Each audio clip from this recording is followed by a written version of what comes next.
ओम शांति।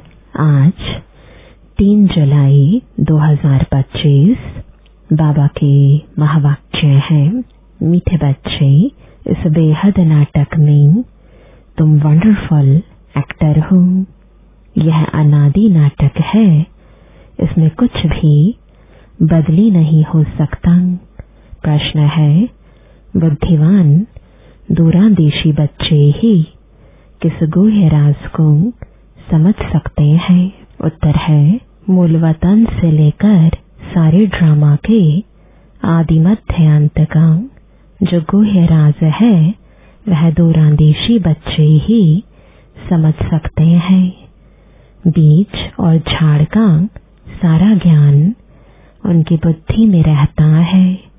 वह जानते हैं इस बेहद के नाटक में आत्मा रूपी एक्टर जो यह चोला पहनकर पाठ बजा रही है, इसे सतयुग से लेकर कलयुग तक पाठ बजाना है। कोई भी एक्टर बीच में वापस जा नहीं सकता। गीत है, तूने रात गवाई सो के, तूने रात गवाई सो के, दिवस गवाया खाए के, हीरा जन्म अमोल था, कौड़ी बदले जाए, तूने रात गवाई सो के। ओम शांति। यह गीत बच्चों ने सुना। अब इसमें कोई अक्षर राइट भी है तो रॉन्ग भी है।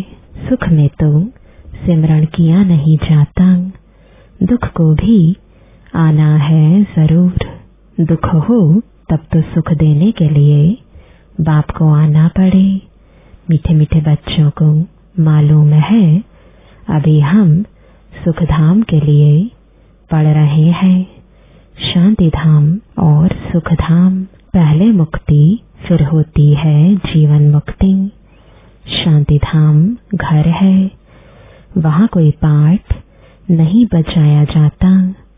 एक्टर्स घर में चले जाते हैं, वहाँ कोई पाठ नहीं बजाते। पाठ स्टेज पर बजाया जाता है। यह भी स्टेज है। जैसे हद का नाटक होता है, वैसे यह बेहद का नाटक है। इनके आदि मध्य अंत का राज सिवाय बाप के और कोई समझा ना सके। वास्तव में यह यात्रा अथवा युद्ध अक्षर सिर्फ समझाने के काम में लाते हैं, बाकी इसमें युद्ध आदि कुछ है नहीं। यात्रा भी अक्षर है, बाकी है तो याद करते करते पावन बन जाएंगे। यह यात्रा पूरी भी यहाँ ही होगी, कहाँ जाना नहीं है। बच्चों को समझाया जाता है, पावन बनकर अपने घर जाना है।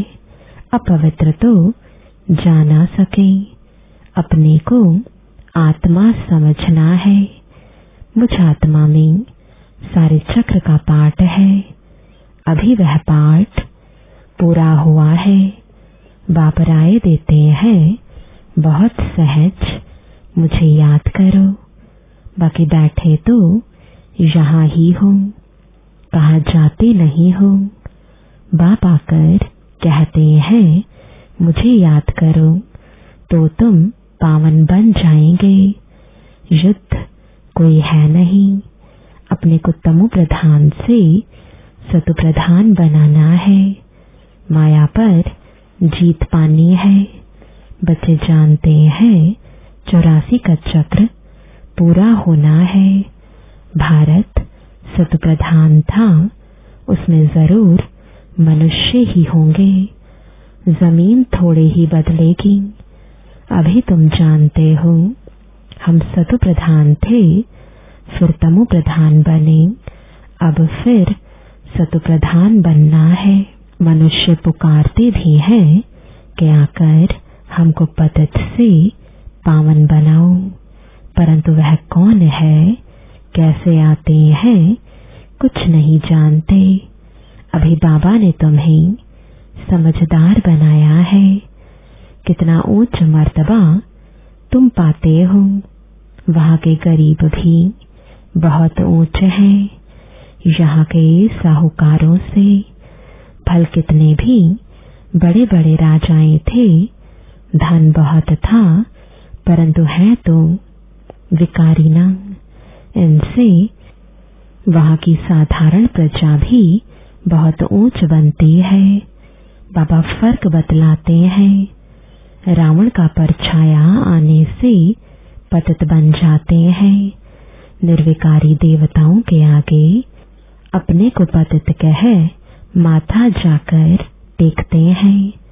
बाप यहाँ आते हैं तो फट से ऊंच चढ़ा देते हैं। सेकंड की बात है, अभी बाप ने तीसरा नेत्र दिया है ज्ञान का। तुम बच्चे दूरादेशी बन जाते हो। ऊपर मूल वतन से लेकर सारे ड्रामा का चक्र तुम्हारी बुद्धि में याद है।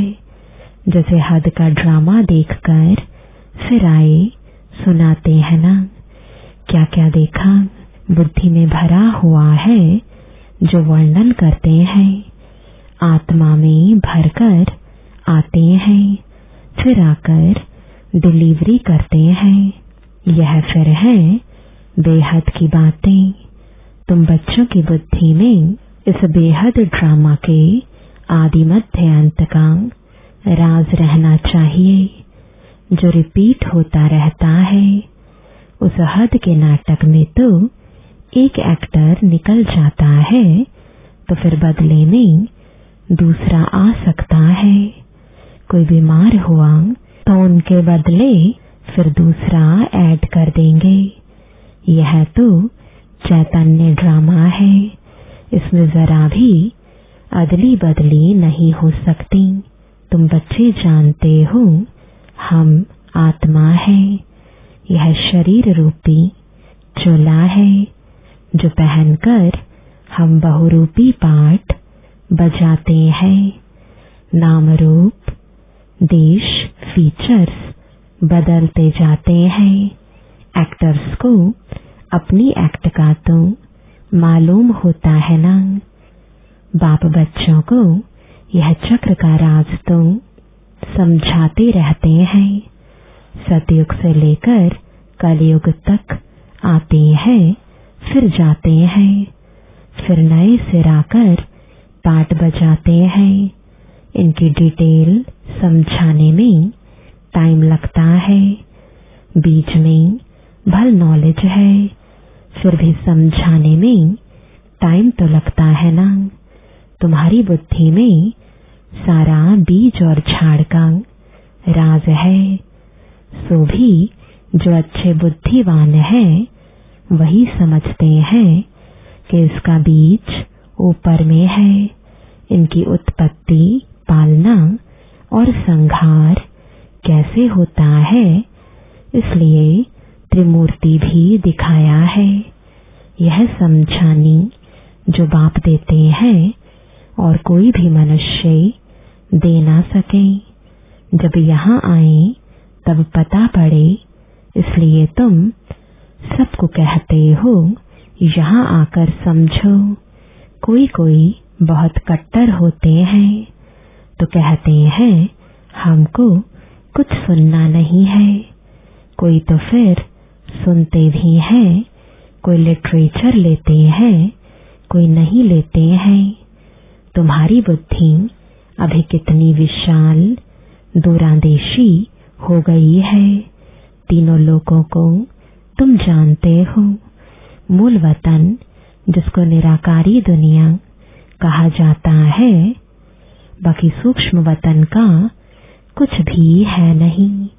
कनेक्शन सारा है मूल वतन और स्थूल वतन से। बाकी सूक्ष्म वतन तो थोड़ा टाइम के लिए है।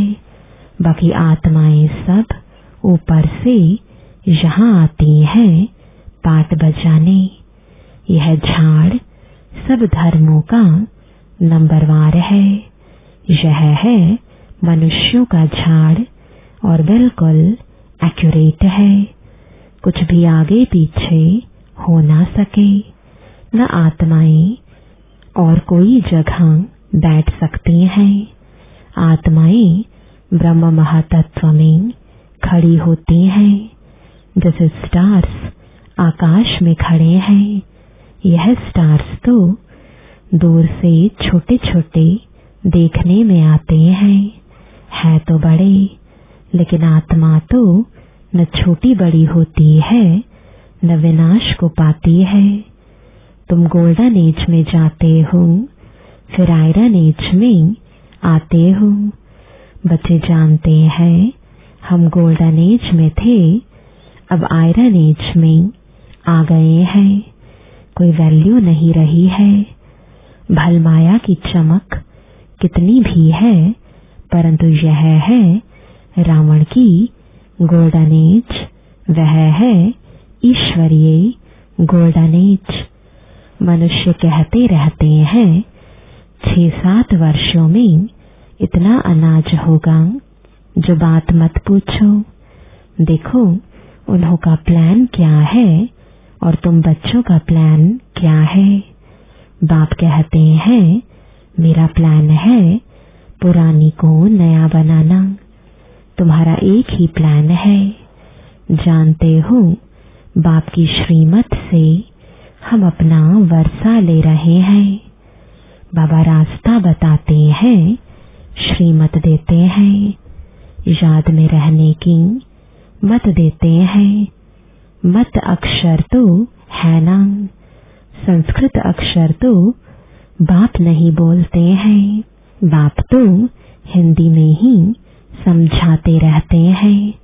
भाषाएं तो ढेर है ना, इंटरप्रेटर भी होते हैं जो सुनकर फिर सुनाते हैं।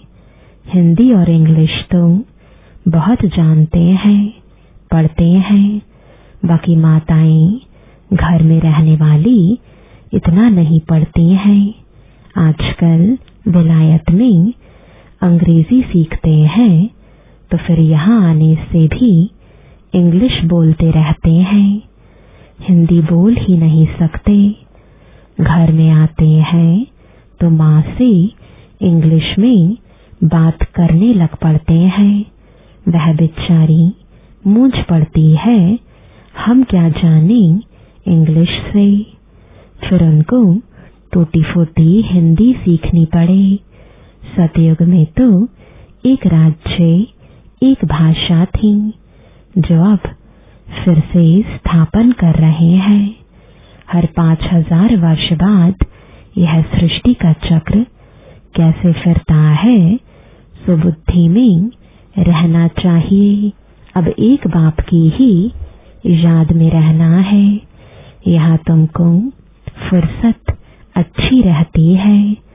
सवेरे में स्नान आदि कर बाहर घूमने फिरने में बड़ा मजा आता है। अंदर में यही याद रहे हम सब एक्टर्स हैं। यह भी अभी स्मृति आई है। बाबा ने हमको 84 के चक्र का राज बताया है। हम सतो प्रधान थे। यह बड़ी खुशी की बात है। मनुष्य घूमते फिरते हैं, उनकी कुछ भी कमाई नहीं।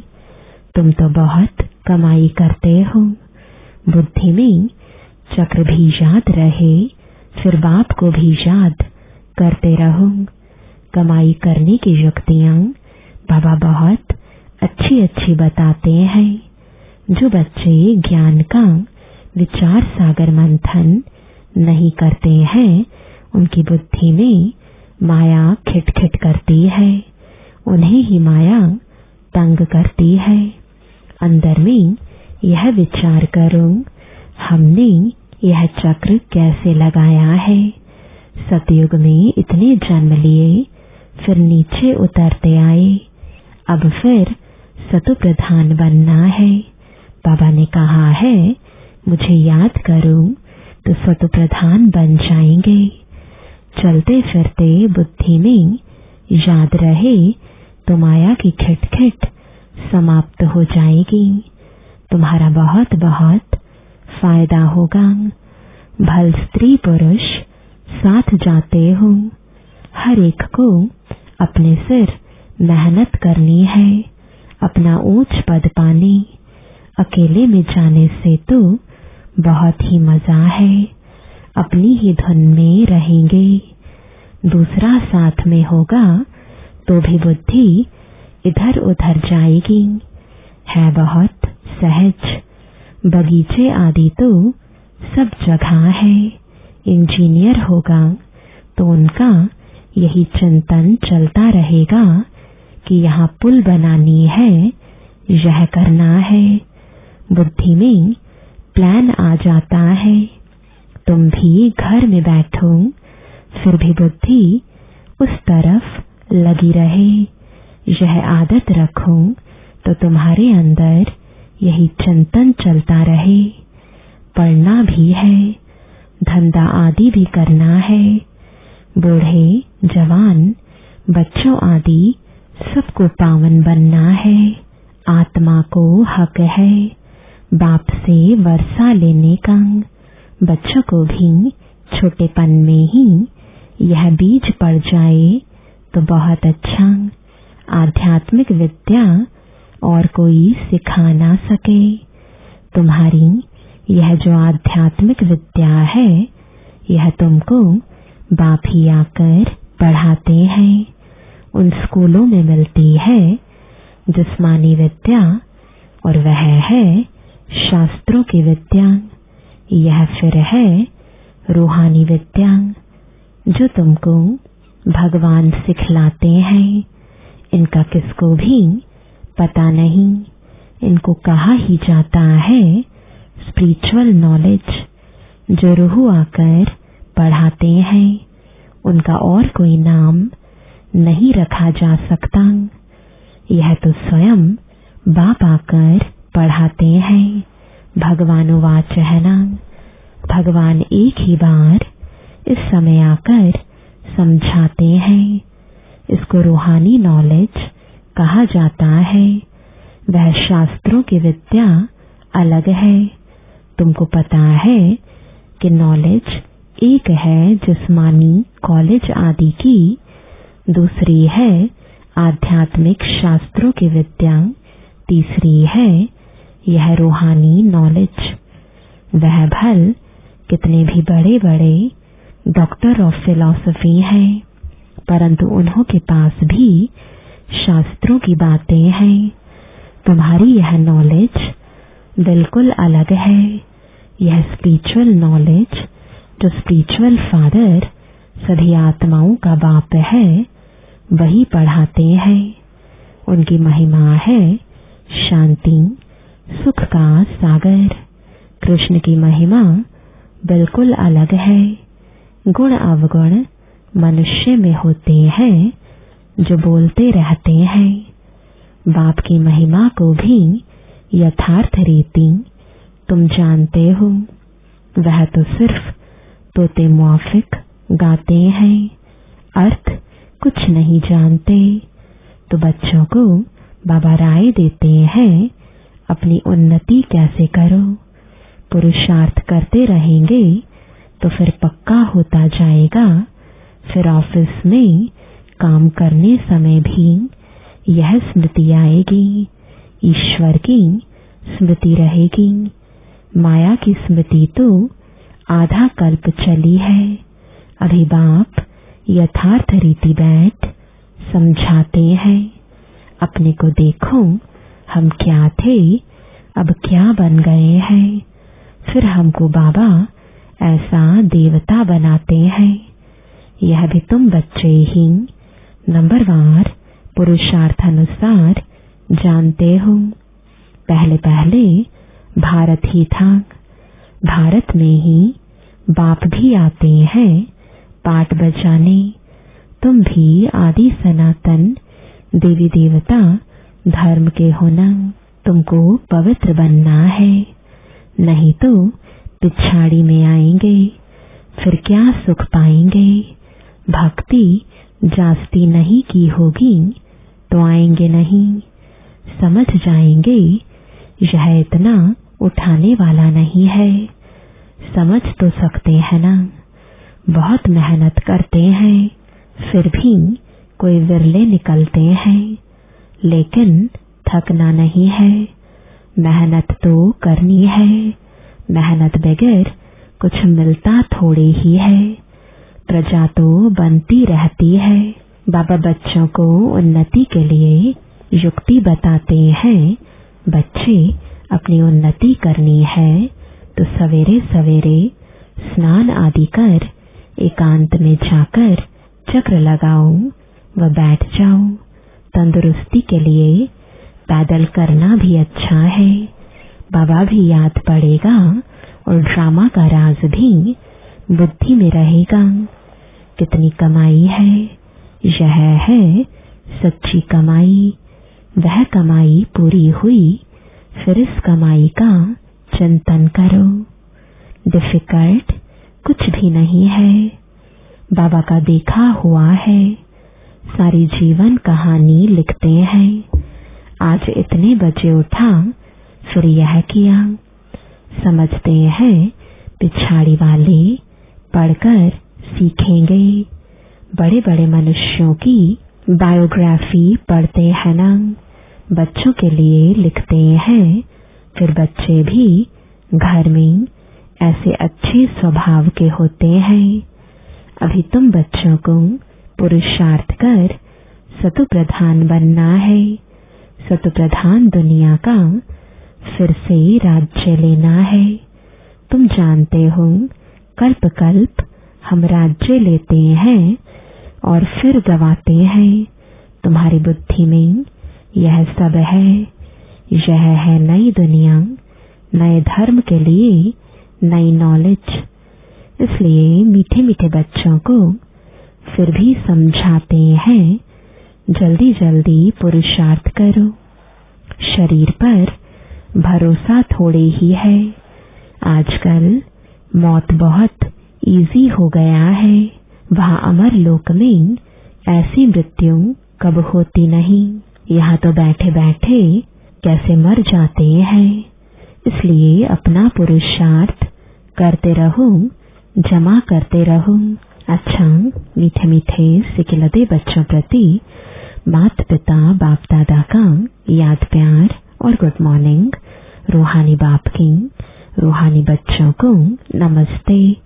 रूहानी बच्चों की रूहानी बाप दादा को गुड मॉर्निंग और नमस्ते।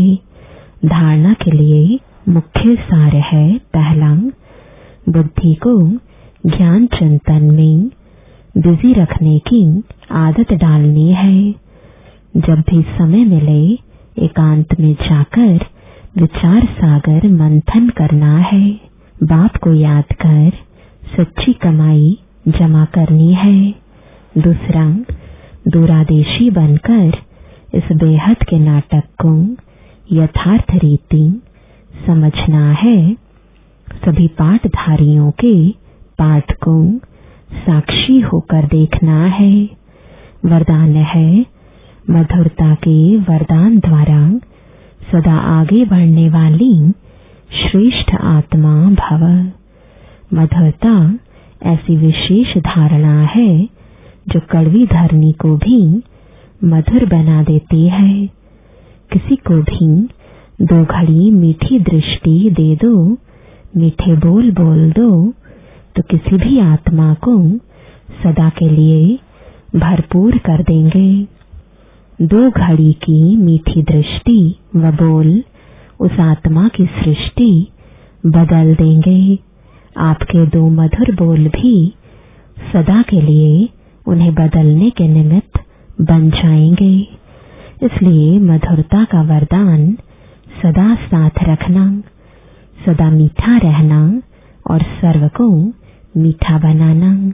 स्लोगन है, हर परिस्थिति में राजी रहो तो राजयुक्त बन जाएंगे। आज का अव्यक्त इशारा, संकल्पों की शक्ति जमा कर श्रेष्ठ सेवा के निमित्त बनो। जब और सब संकल्प शांत हो जाते हैं, बस एक बाप और आप इस मिलन की अनुभूति का संकल्प रहता है, तब संकल्प शक्ति जमा होती है और योग पावरफुल हो जाता है। इसके लिए समाने व समेटने की शक्ति धारण करो। संकल्पों पर फुल ब्रेक लगे, ढीली नहीं। अगर 1 सेकंड के बजाय ज्यादा समय लग जाता है तो समाने की शक्ति कमजोर है। ओम शांति।